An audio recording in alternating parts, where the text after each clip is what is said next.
The world beneath Hallownest was a place wrapped in shadows and whispers, a secret kingdom carved deep within the earth, where the silence was broken only by the soft flutter of wings and the gentle drip of water from ancient stone.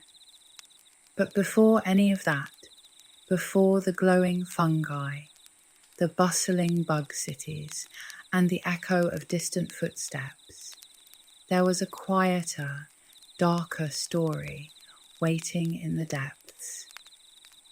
Far below the surface, in a chasm known as the abyss, the night was born. Not with a cry or a cry of joy, but as a fragile spark of void and light, a creature made from shadow and hope. The child of the pale king and the white lady. The night was shaped not for a life of freedom, but to hold back a terrible darkness that threatened to swallow the kingdom whole. The abyss was a lonely place.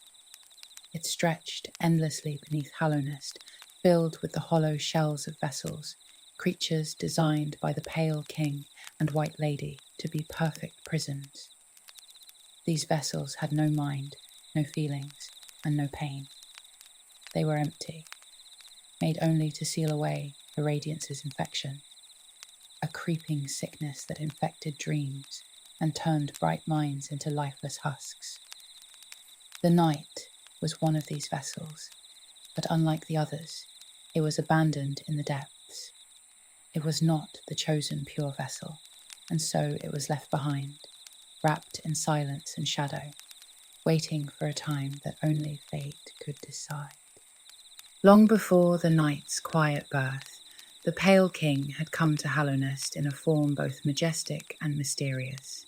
Once a mighty worm, he had shed his scales and wings to become the kingdom's ruler, alongside the ethereal White Lady. Together, they brought life and consciousness to the insects of Hallownest, granting them dreams and the gift of thought, sparking a golden age beneath the earth.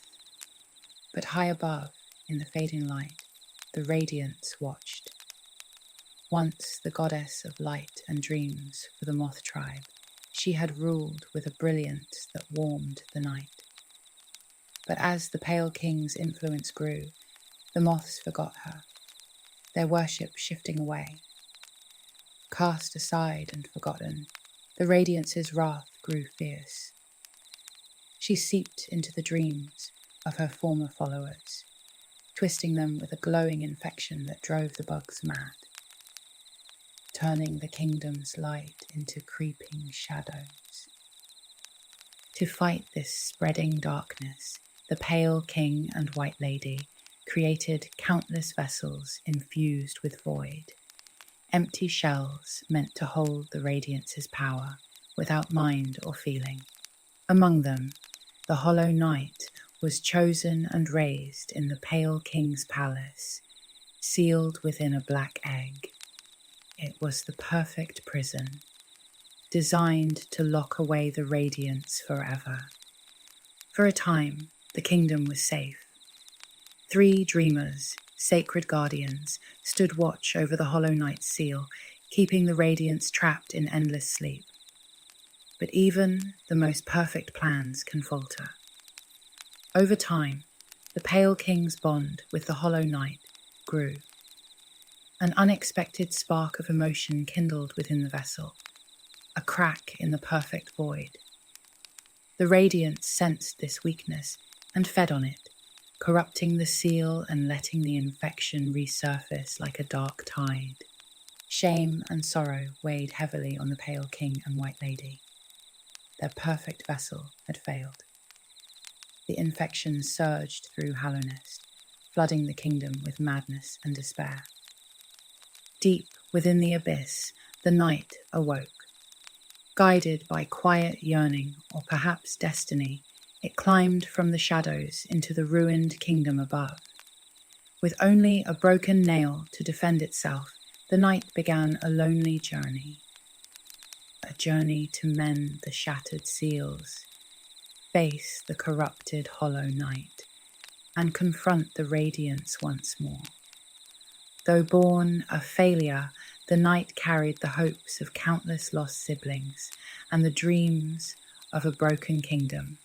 Whispered voices, hornets' swift warnings, the dream nail's gentle hum, and memories of the pale king's love called the night forward, weaving a tale of courage and sacrifice beneath the soft glow of Hallownest's fading light.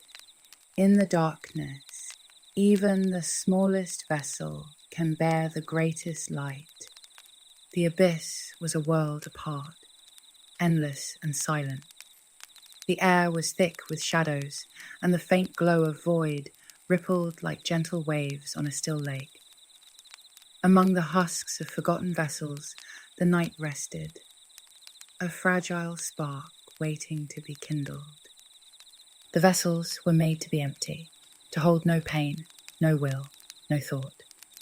Their purpose was singular, to be perfect prisons for the radiance's infection. But the night was unlike the others. It was left behind, forgotten and alone. A quiet guardian sleeping beneath the roots of Hallownest. Far above, the pale king and white lady had shaped a kingdom from stone and hope. The insects of Hallownest were no longer simple creatures. They dreamed, they thought, they lived. The pale king ruled with quiet strength, and the white lady's grace was like the soft wind through hollowed leaves. But the radiance lingered, bitter and bright. Her infection crept into dreams, twisting the minds of her once loyal moths and spreading madness like a slow fire. The kingdom began to crack beneath the weight of this creeping sickness. To fight the darkness, the pale king created vessels, shells infused with void, hollow and empty.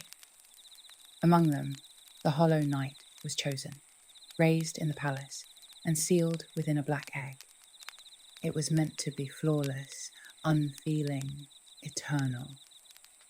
Yet the bond between king and vessel grew, and with it a spark of feeling flickered within the hollow night's shell. The radiance seized this crack, and the infection began to resurge, flooding Hallownest once more. The kingdom fell into shadow, its shining halls silent and broken. From the depths, the night awoke, a small, quiet light rising from the abyss, clutching a broken nail as its only weapon.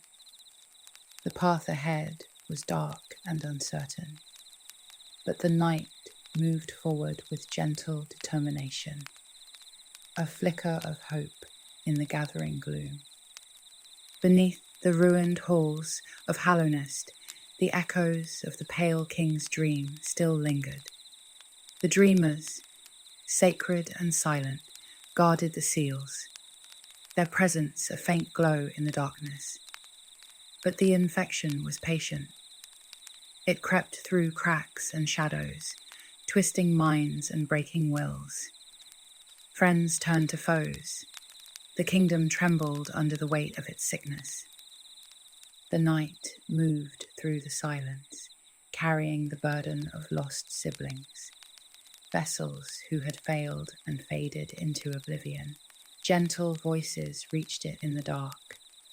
Hornet, fierce and swift, whose whispered warnings urged the night onward. The dream nail, humming softly with secrets of the past, and memories of the pale king's sacrifice, a tender echo guiding each step. Through broken tunnels and forgotten chambers, the night pressed on, toward the final seal, toward the heart of the radiance's power. The journey was long, and the night was deep, but the night's spirit was steady, a quiet flame against the endless dark. At last, the night reached the shattered seals. The hollow night, the once perfect vessel, waited in silence, its fate intertwined with the kingdom's future. The radiance's light flickered faintly, a distant star struggling against the night. It was a light of dreams and memories, beautiful but dangerous. The knight stepped forward, nail in hand, heart silent but unyielding. No words were spoken, but a promise was made to end the infection, to heal the kingdom's wounds, and to bring peace once more. Born in shadow, abandoned yet not forgotten, the knight carried the hopes of a world on its small shoulders. Its story settled into the hush of night, a tale whispered around a campfire, soft as embers fading into sleep. For even when the way is lost, even in the deepest darkness, a quiet light waits to be found.